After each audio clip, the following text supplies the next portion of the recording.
Happy Tuesday morning to everybody except if you're a Nets fan. Rough morning for you. Got swept. What does this do to KD's legacy? That's fair. Hey, a lot of MVP chance. Unfortunately, there for Tatum. Meanwhile, in Philadelphia, Dusty, our resident Sixers fan, dreams and nightmares. Not just a good Meek Mill album, also the trajectory of this series. And finally, Luka goes for 33 and 13. And in a Nick Wright fever dream, Patrick Mahomes is actually there. Welcome to First Things First. I'm Kevin Wildes, in for Jenna Wolf. Jenna, feel better? That's Chris Broussard. That's Nick Wright. Nick, how are you feeling about your Mavs to the finals pick? I'm feeling great. Pat's got to send me back my chain. I lent it to him for the game so he could see his nephew, Luka. I don't know if you know Patrick's part of the Luka family tree. He's Luka's uncle. This family just keeps family tree's growing. Strange ways. It's okay, all right. Brooklyn Nets season is over. Sweep City.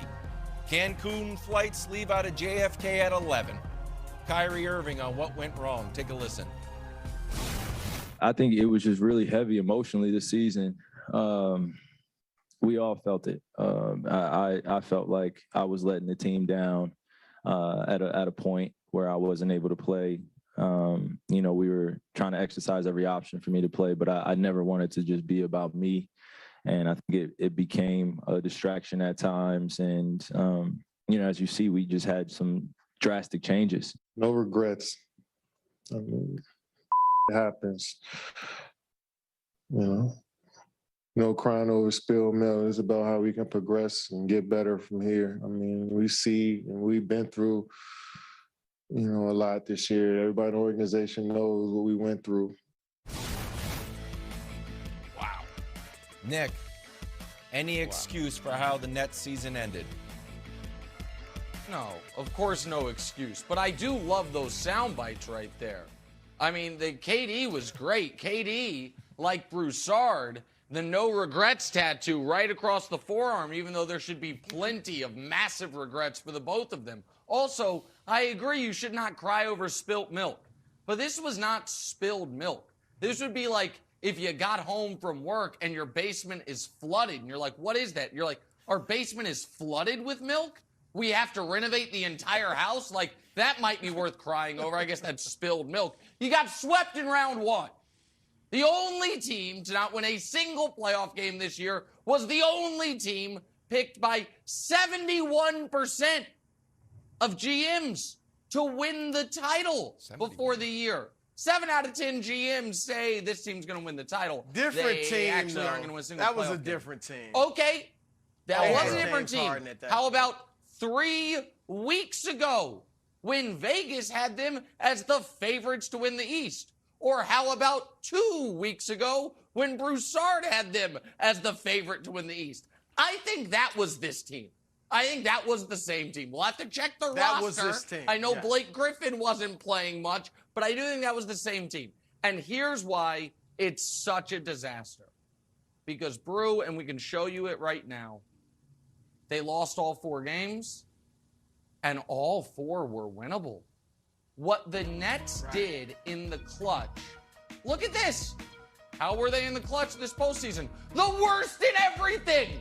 They had 0 assists. They had 10 points. They had a field goal percentage of 30. KD and Kyrie both hit 2 shots respectively in the clutch. You've got to be kidding me. Nick, Every you single felt like one of last these night's games. game was close. Did I feel like it was close? You mean when It was there's a winnable. minute left and Kevin Durant has Yeah. a 3? Wilds. You're down I 3 never with felt the like it was ball with a close. minute left. The ball in Kevin didn't Durant's hands. feel close. And he missed a 3. Kevin Durant's going to the free throw line. Okay, well, that's the Brew, you're off the hook. You no longer have the worst statement of the week regarding the feel Nets because close. Wilds just said a game that was literally a 1-point game with 2 minutes left, and Jason You Tatum knew the fouled out. Celtics were going to close. win that game the entire game. Okay, well, here's what Well, I know, here- Brew. here- I know Kevin Durant was going to the line down 3 with 22 seconds left and missed a free throw. I know Kevin Durant missed an open 3 to tie the game. I know that all they needed to do was get the game to overtime and they win because Tatum's out. They couldn't do that because they can't close. They're poorly coached. They're a bad team. I was insulting the Hawks, Bruce, saying they're the Hawks. Hawks got more pelts on the wall than this bunch of fraudsters. Well, look, Wilds, here's why last night didn't feel close, because it was close and it was winnable. I made this comment on our show, The Odd Couple, as I'm on the air watching the game, that this felt a lot like every other game in the series, where the Nets are right there, but it feels like Boston's going to win. After the first two games when it happened, you began feeling like it was almost inevitable. And that's why yesterday, which was a close game, felt that way. But look, there's a lot of organizational issues that in hindsight make a sweep. Honestly, in hindsight, not really a surprise. They're poorly coached, like Nick said. They're no leadership among the players. No defensive emphasis. So Wilds, it's not a surprise in hindsight that they got swept. But Nick made the point, the games were close. You got the two superstars who are vets, who have the championship medal, the rings, the best player in the series. So there's no excuse. And your role players stepped up. If you said Seth Curry and Bruce Brown are going to give you 14 a night, you're thinking we got a shot to win this thing. So, again, the organization and the team need an overhaul, an attitude adjustment. Let's put it that way. So in hindsight, I say, yeah, it looks bad, but no excuse at all when you've got a guy that some people think is the best player in the world. You got another guy that you basically got two future Hall of Famers in their prime, and you got swept by a team whose superstars are 24 and 25 years old. So, no, there's no excuse whatsoever for the way this ended. So, I know we're up against it, but I have to tell a quick story here. I once did a leadership course. It was a ropes course where you have to walk across one of those skinny ropes. I was 100 feet up. And the instructor said you have to walk this tiny rope 100 feet up, and then when you get to the other side, you have to say, Nick Wright was right about the Brooklyn Nets. I said, whoo, that first part I'm okay with, but that second part is going to be tough. But I was able to do it, and I have to do it now. Nick, you do need a little victory lap, my friend, and I'm giving you the runway. You were right about this team the entire time. No one had it, and you did. So, invisible flowers to you, my friend. It's not.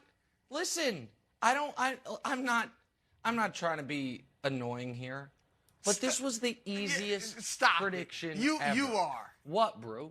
You are. No, I'm not. You are trying to be annoying. You do want to gloat. You live for that statement from Wild. So just own it, Listen, Nick. Just own it. Listen, here's the deal. If Wilds, if you're gonna force me to take a victory lap, maybe throughout the show, you know what I mean, I'll run a few hundred meters. Maybe I'll do it begrudgingly eventually. But right now, I'd rather be, as Brew would say, facts over feelings guy. And the facts are this. Kevin Durant has lost 8 of his last 9 playoff games, has been eliminated in his building in consecutive years by 2 teams who didn't have a single player on the roster with finals experience, a single contributor on the roster. The Bucks had never won anything until they knocked Durant out. The Celtics have never won anything. They just swept his ass out of the playoffs. And I know we always try to do these, well, yeah, I know we call him the best player in the world, but God, what more do you want from him? I'll tell you what more I want. I want more. What more I want is more. Better play, better finishing, better leadership, better everything that goes along with being the alleged best player in basketball. I do feel for him because the one playoff game the Nets have won in their last 9 attempts, all it took was the single greatest game Durant ever played.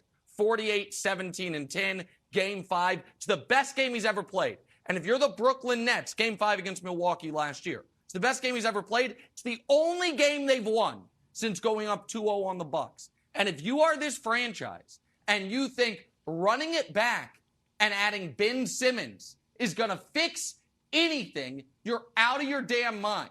but I'll get to be right about this team again. That's why I don't need to take the victory lap. Because they're going to be hyped again. It's going to happen again. People are going to talk about the hezzy and the dribble and the bag and all the skill.